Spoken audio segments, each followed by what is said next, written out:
Hello बच्चे, mummy की कहानियाँ चैनल में आप लोगों का स्वागत है। लौकी का सूप। मधुरापुरी के राज्य पर राजा भीमसेन का शासन था। वो खाने का बहुत शौकीन था।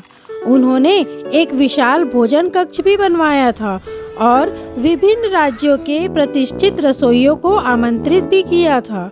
वो हर दिन 4 बार भोजन करता था, जिसमें मास्टर शेफ द्वारा सावधानी से तैयार किए गए स्वादिष्ट व्यंजन रहते थे। आखिरकार अत्यधिक खाने के कारण राजा ने रुचि खो दी और उसे कुछ भी अच्छा नहीं लगता था। खाना कितना भी स्वादिष्ट क्यों न हो, वो शिकायत करने लगा। उसने बड़े से बड़े रसोइयों को भी दंडित किया, क्योंकि उन्हें व्यंजनों का स्वाद पसंद ही नहीं आता था।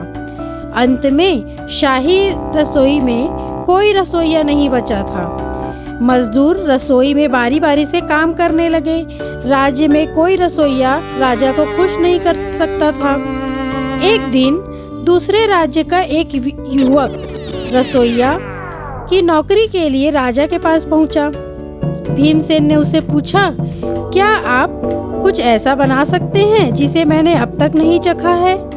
युवक ने उत्तर दिया, महाराज, एक ऐसा सूप है जिसे शायद आपने अब तक नहीं चखा होगा। इसे लौकी का सूप कहते हैं, लेकिन लौकी जंगल में ही मिलती है। इसे तोड़ते ही पकाना है, तो आप इसका स्वाद तभी ले पाओगे जब आप मेरे साथ जंगल में आओगे। वर्णन सुनकर राजा के मुंह में पानी आ गया। वह युवक के साथ जाने को तैयार हो गया। उन्होंने सुबह चलना शुरू किया और वे शाम को भी चल रहे थे। राजा भूखा था। वह पूछने लगा, कितनी दूर है? अंत में युवक ने राजा से कुछ देर आराम करने को कहा।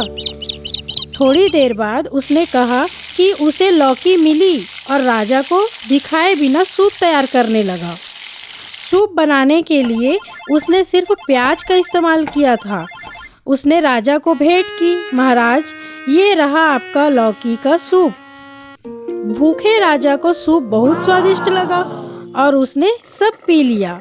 उन्होंने कहा कि उन्होंने इतना स्वादिष्ट व्यंजन पहले कभी नहीं खाया था। युवक ने उत्तर दिया, महाराज, यह साधारण प्याज का सूप है। आप घंटों से भूखे हैं, आपको यह स्वादिष्ट लगा। भरे पेट वाले आदमी को सबसे स्वादिष्ट भोजन में भी स्वाद नहीं मिलेगा। भूखे आदमी को बेस्वाद खाना भी स्वादिष्ट लगता है। राजा ने महसूस किया कि समस्या कहाँ है और अपने भोजन की आदतों में से सुधार करना शुरू कर दिया। थैंक यू बच्चों। अगर वीडियो पसंद आया तो like, subscribe and share. Bye.